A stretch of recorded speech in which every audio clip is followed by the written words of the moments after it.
Breaking news about a sexual assault near campus. More details emerge from the deadly Amber Alert. Plus, 2 animals prove that distance makes the heart grow fonder. This is OU Nightly.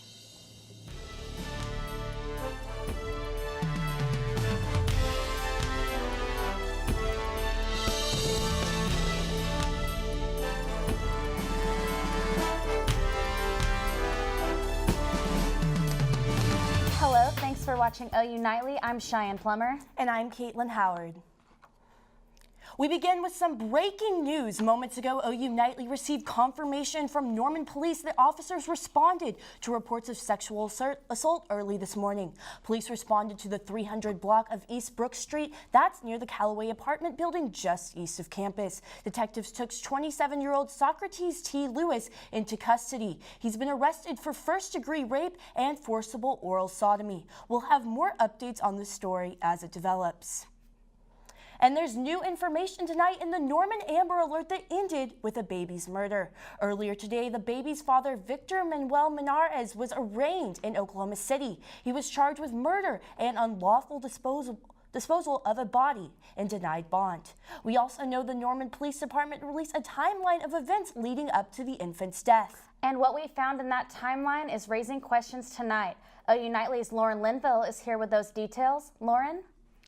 Cheyenne, Norman PD issued an Amber Alert for the baby Wednesday, March 7th, but some say the alert could have been issued up to a week earlier, maybe even as early as February 23rd. Let's take a closer look. Police say baby Jody was taken by his father on February 19th. The baby's mom called Norman police on the 19th because she says the father assaulted her before leaving with Jody, but she told officers she expected the father to return with their baby.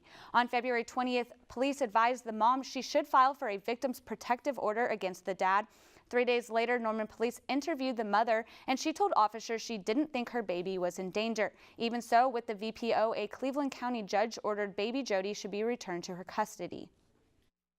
The judge in this case handwrote on the VPO that the child be returned, but that would not warrant an Amber Alert. For an Amber Alert, you have to have an abduction, and even at that point, it was not an abduction.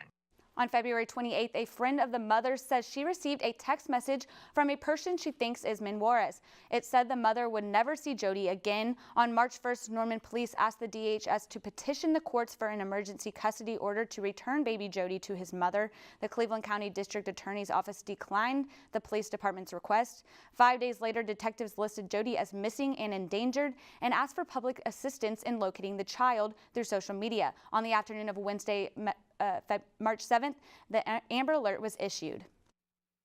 We were able to justify it due to the fact that we had put a missing and endangered child alert out the previous day, and it had been widely spread via the media and other social media outlets. Rules regarding Amber Alerts say there must be a verified concern for a child's safety before one can be issued. But the question remains about why the Cleveland County's DA office denied the request for an emergency protective custody hearing. Stay with the OU Nightly for latest on this developing story. Thanks, Lauren. The weather outside is really nice. Brian, is it going to stick around? Yeah, that's right. You know, I'm right outside the studio right now. It is a beautiful Friday afternoon here. The temperatures are beautiful. The winds are really calm, but the only downside to today is the allergies. We've just been feeling those allergies across the area as there is very, very high tree pollen across the area as you know, the trees are starting to bloom as we get closer into spring.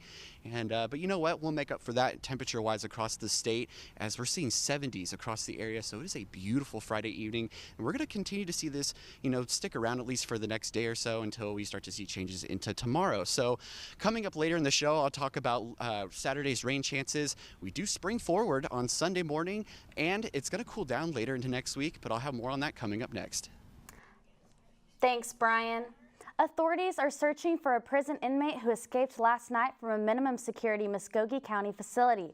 52-year-old Todd Hicks escaped from Just Done Correctional Center, where he was serving 2 15-year concurrent sentences for burglary convictions. Earlier today, schools in the Muskogee County District went into a precautionary lockdown, but normal activities resumed later in the day. A former elementary school principal will serve 5 years probation for not reporting child abuse committed by teacher's aide. Kenda Miller reached a plea deal for misdemeanor charges of failure to promptly report child abuse or neglect. The teacher's aide, Arnold Cohen, is serving 10 years in prison after pleading guilty to molesting 10 girls. Parents of 16 girls also filed a federal lawsuit against Perry Public Schools and the Board of Education. We are following a developing story on hostages in a veterans home in California. Brooke Murski has more in the News Center. Brooke? Yes, a gunman has taken 3 hostages at a veterans home in Yountville, California. The Napa Valley Register reported a man wearing body armor and armed with an automatic weapon entered the home earlier today. No one has been injured, and people are advised to stay away from the Yountville area to avoid potential danger. A federal judge sentenced Martin Shkreli to 7 years in prison today for defrauding investors. The smirking pharmaceutical executive gained notoriety in 2015 for hiking the price of a life-saving HIV drug 5,000%. Prosecutors say Shkreli's failed hedge funds amounted to a Ponzi scheme. And Florida Governor Rick Scott signed Gun Control Senate Bill 7026 into law today. The new law tightens gun control by raising the age to buy a firearm from 18 to 21, requires a 3-day waiting period for firearm purchases, and restricts mentally ill individuals from obtaining firearms. The bill supports arming teachers, but only those with military or law enforcement experience will be able to carry them. Back to you in the studio. Thank you, Brooke. Still ahead on OU Nightly.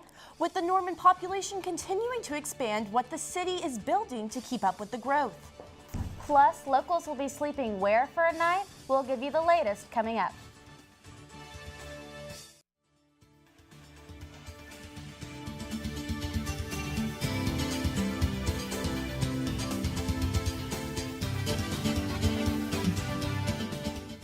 The number of deaths for this flu season in Oklahoma have now exceeded 200.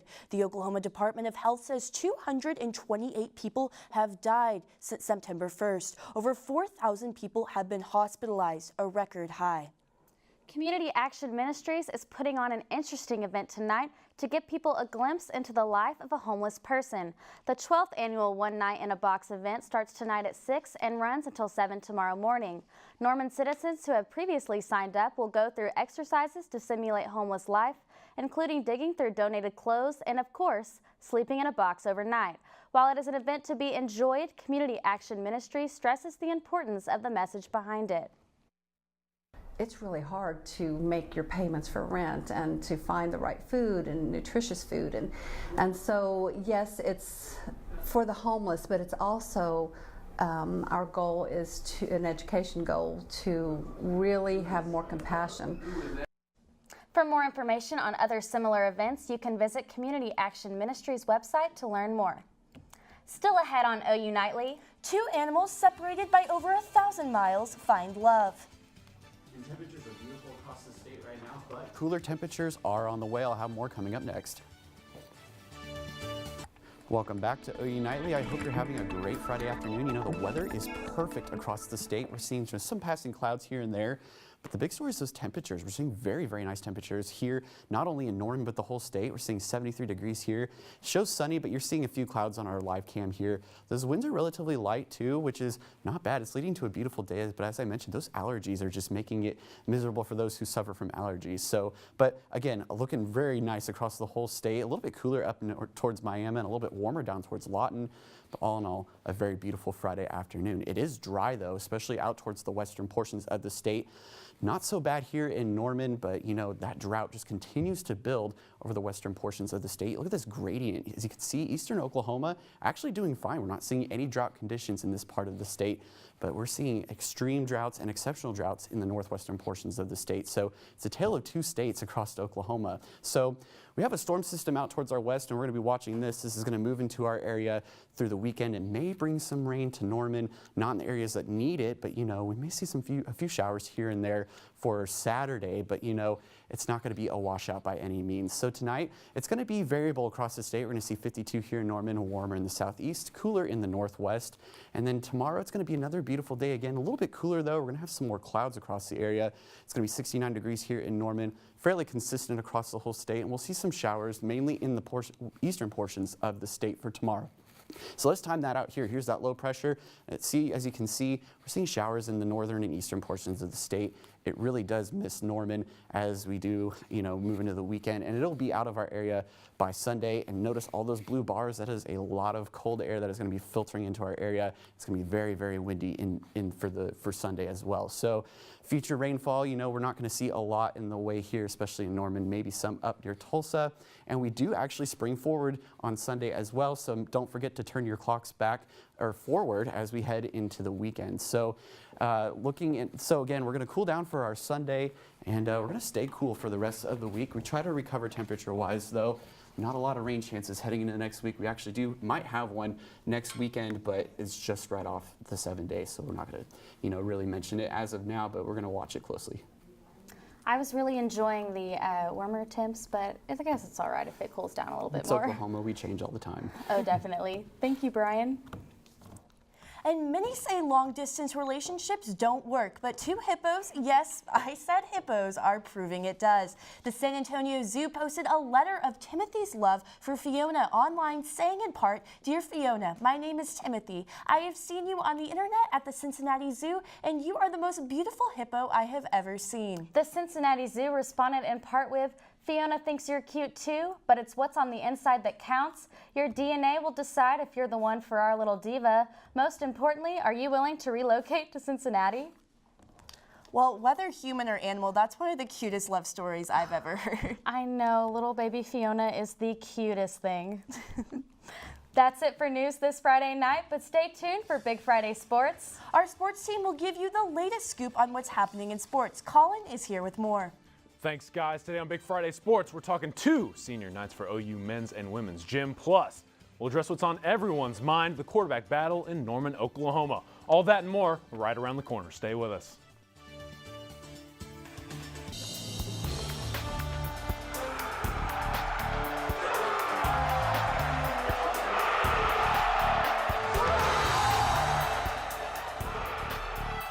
Welcome into Big Friday Sports. I'm Collin Kennedy. And I'm Reagan Ledbetter. Hey, Collin, it seems like just yesterday was the Rose Bowl. Yeah. And now it's time to talk a little OU football again here in Norman. Well, that's all right with me, so let's get right into it. Let's get right to it. Baker Mayfield no longer will roam the field at Memorial Stadium, opening the door for someone new. A QB1 battle is something Sooner fans have not seen in a while, but this year they will.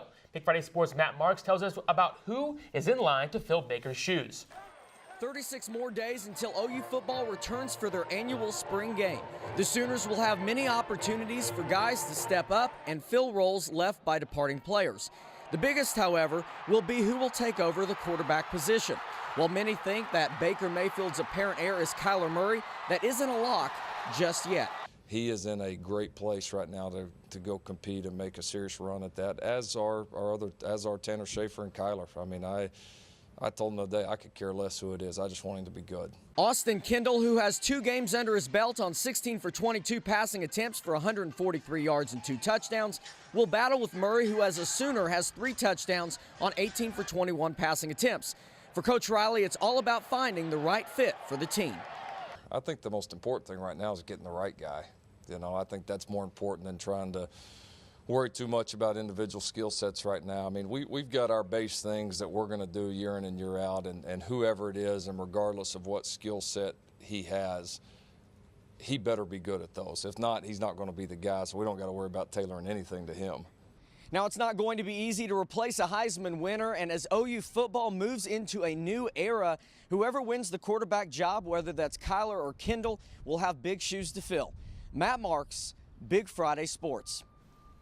Thanks, Matt. And Reagan, I'm pretty sure I know who's going to win this quarterback battle. It's Kyler Murray's job to lose, right? I mean, he has starting experience. He's an electric athlete, and Baker Mayfield was really high on his throwing ability early on. I think every arrow is pointing towards him winning the job, right? I think Lincoln is just trying to keep things open right now. It's still early. Kyler Murray has the athletic ability, like you just said. Yeah. But Austin Kendall is a guy you should not sleep on. Bob Stoops was very, very high on this guy in 2016 when he stepped on campus. Said that every time he saw Baker Mayfield, Austin Kendall was right on his heels, soaking up every piece of information. And now, someone's got to fill that that role of the Heisman winner is now gone. It's going to be a fun battle to watch. Should be a whole lot of fun. Yeah, both guys are good. Meanwhile, OU baseball has a 4-game series coming up this weekend. The Sooners will take on Texas A&M Corpus Christi in hopes of adding 4 more home wins to their resume. But the Islanders should not be taken lightly. They've been one of the Cinderella stories in college baseball this year with a 10-2 record and a very strong pitching staff. Jake Irvin takes them out for the Sooners tonight in Game 1. Go see it. And all eyes are usually on sophomore Maggie Nichols when the women's gym team is in action. Tonight, it's all about the seniors. The Sooners will recognize Natalie Brown, Stephanie Couture, Samantha Krause, and A.J. Jackson tonight at the LNC when they welcome Arizona State, Arkansas, and Denver. The top-ranked Sooners have been led by this senior class the last 4 years, racking up 108 wins and 2 national titles. The top-ranked OU men's gym squad has its final home meet on Saturday against number 13 Cal, and before their inevitable domination, they'll honor 2 seniors for senior night. Hunter Justice and Reese Rickett will be honored for their accomplished careers. Then the Sooners will look to add to another victory to their streak of 86 straight. I'd say that's pretty good, Reagan. Not too shabby, buddy. OU softball's long homestand concludes with the OG&E tournament this weekend. The 5th-ranked Sooners kick off a 5-game weekend with Illinois State and Indiana this afternoon. OU then gets a pair of games with 18th-ranked South Carolina tomorrow and Sunday before wrapping up things on Sunday with Illinois State. This team continues to be dominant in the circle with a 0.61 ERA after 16 games. I'll tell you what, if you can pitch, you can win games, and this Sooner team can do just that. This team is deep in the circle. Yeah, it's going to be fun to watch them moving forward. Hey, still to come on Big Friday Sports, Tiger Woods tops the leaderboard. And Trae Young and the Sooners await their tournament fate. Stay tuned. Well, if you are planning on heading out to a baseball or a softball game this weekend, Saturday, it's not going to be all that bad. We're going to see upper 60s for temperatures, maybe an isolated shower, but definitely no showstoppers here. Variable winds as well. And then Sunday's a nice day, although it will be windier. We'll see mid-50s, but clear skies out there. So the weather's going to be nice for this weekend. Back to you, Collin. Thanks, Brian. The OKC Thunder got a very uneventful win over the Phoenix Suns last night. Russ and the boys did exactly what they're supposed to do when playing a team that has 19 wins, 47 losses, and is missing one of their most important players. Beat them by 28 and move on.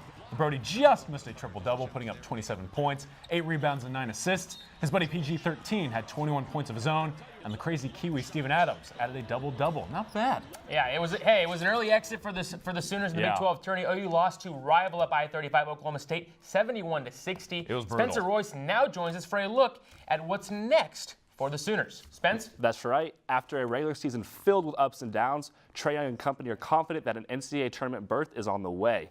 However, Joe Lunardi, the brains behind bracketology, is not so sure if the Sooners quite deserve a spot. 1992, Iowa State, 4 games below 500 in the old Big 8, got an at-large bid. The only time in the modern era a team that far under 500 in its league has gotten one. If Oklahoma doesn't win 2 of its last 3 games, admittedly, 2 of them are at home, and they should win them, they're going to be asking to repeat that history. And Oklahoma did win 2 of their next 3 by beating Kansas State and Iowa State, and the Sooners' play seemed to be getting back on the right track headed for the Big 12 tournament. But after a first-round loss to rival Oklahoma State, the question remains, did they do enough?